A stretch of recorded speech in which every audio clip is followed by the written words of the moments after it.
So, good morning everyone. This is our report and it's all about systematic and family approaches to social work practice. So, here's the introduction. All types of families, we have different behaviors and communication patterns that we practice. So, all these concepts comes from the system theory and family therapy. So, what is family therapy? It is a type of psychological counseling or psychotherapy that can help family members improve communication and resolving conflicts. Jones 1994, Hoffman 2002. So, system theory, it helps us to understand of what kind of behaviors within the group that can influence when working as a whole. Goral Barnes 1998, family ties need to be positive ones or ones that have links to present-day interactions. Cultural influences place importance in the role of family in Western society. An overview of the approach by understanding social constructionist and social constructivist ideas. It helps individuals to find themselves of what rules that they could have that create internal and interpersonal relationships. Therapeutic family work of all types draws upon an understanding of the functioning of systems in general, the manner in which all systems operate, including mechanical and computerized systems, to maintain certain patterns of behaving. Modify these patterns according to new information obtained is fundamental to this approach. Family and systematic therapies, like other counseling models, have evolved from several schools. Early family therapist models are strategist therapies by Halley 1976, Madanes 1984. Second, structural therapies by Menochin 1974, and last by Melanchool Boscolo et al. 1987. Cybernetics, it helps us to understand that a person's behavior is a part of system and it has a impact on the person's social life. So all types of systems, we use feedback based on internal and external sources to ensure if it's being effective or to identify the progress of our task being done. So, internal feedback might be from a parent who does not approve of child's behavior in some way based on their beliefs. Specifically, magkaiba tayong lahat at meron kanya-kanyang paniniwala. So, feedback requires a sharing of power and an understanding that each family or individual is an authority on their lives, with good practice appearing to be inextricably linked to healthy relationships and teamwork. Circular causality.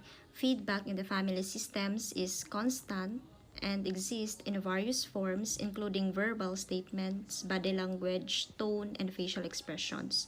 To regulate a family system through feedback, it is necessary that communication flows from more than one direction. So, in understanding the circular causality, this means that the effect that occurs when the action of a person A, for example, person A evokes a particular response from person B, which in return prompts more of the same behavior or response from the person A. It is a cycle that is created, or more specifically, a pattern of interaction and communication emerge between the two individuals that generally becomes entrenched and predictable. In addition, according to Jones 1994, it is often therefore circular rather than linear because communication rarely, if ever, flows from one person to another without any feedback response at all. Homeostasis. This term is taken from biological references to the maintenance of equilibrium in a system. So, homeostasis simply means same and steady state, which living things use actively maintain fairly stable conditions that necessary for survival. In addition, according to Battison 1972, the homeostasis or status quo is achieved by the regulating aspect of interpersonal relationships in the maintenance of patterns of behavior and resistant change. Internal and external influences on family systems. Internal influences on the family include the makeup of the family group and roles ascribed to each individual, incorporating age, gender, and birth order, sibling subgroups, alliances within the family, and attachment relationships. So when we say internal influences, it is the norms that influence and greatly affect the individual through his environment, to where and who he or she interacts with.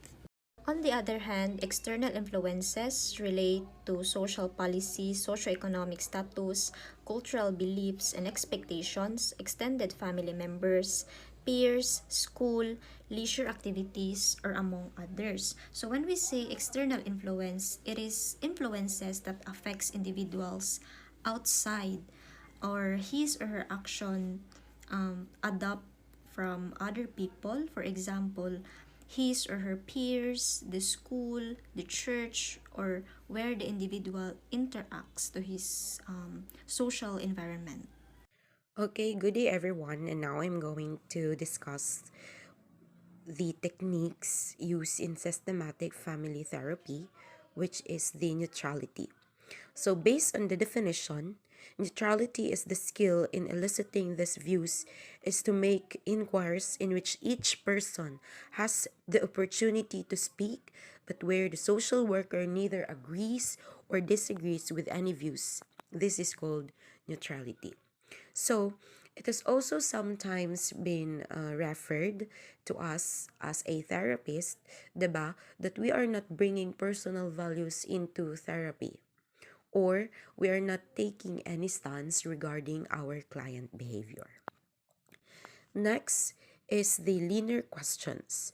It is the direct questions to one individual within a family group.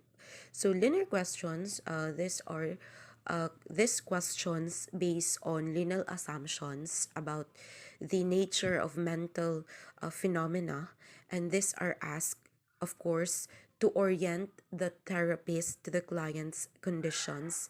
And the goal behind these questions is largely investigative. Next is we have circular questions. So, based on the definitions, circular questions join families in connecting meaning and responses between more than one individual.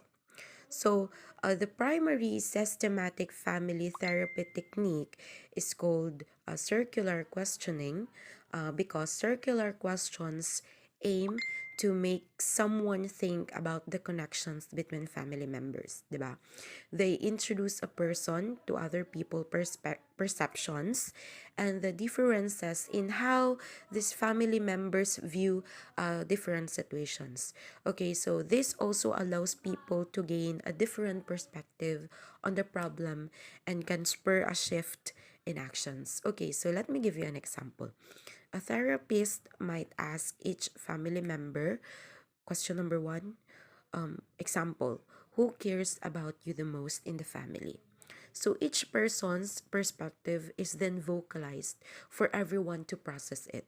So hopefully causing an so this question we are hopefully causing an eventual, of course, change in the behavior of the client.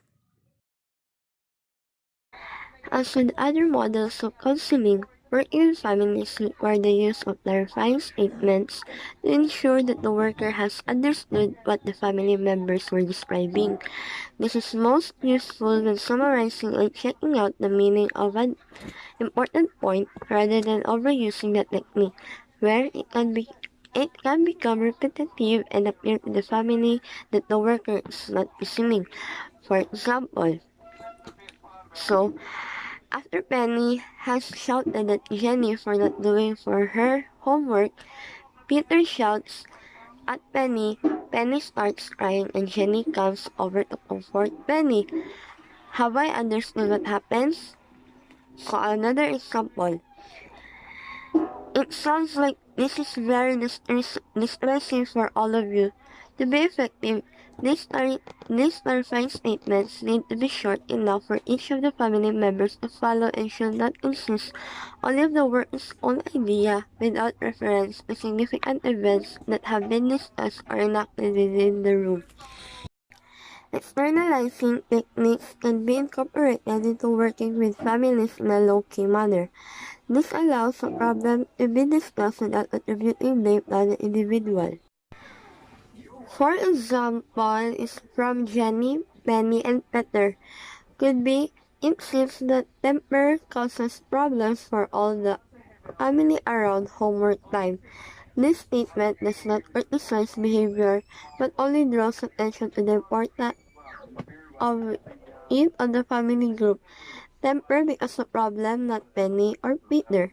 This technique allows Penny and Peter to retain some dignity while discussing the high level of frustration and anger that occurs around certain times of the day. Genograms are pictorial presentation of family relationship across several generations.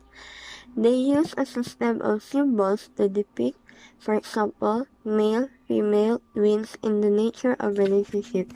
They are extremely used for making sense of cross-generational patterns of problems, such as relating attachments, gender, etc.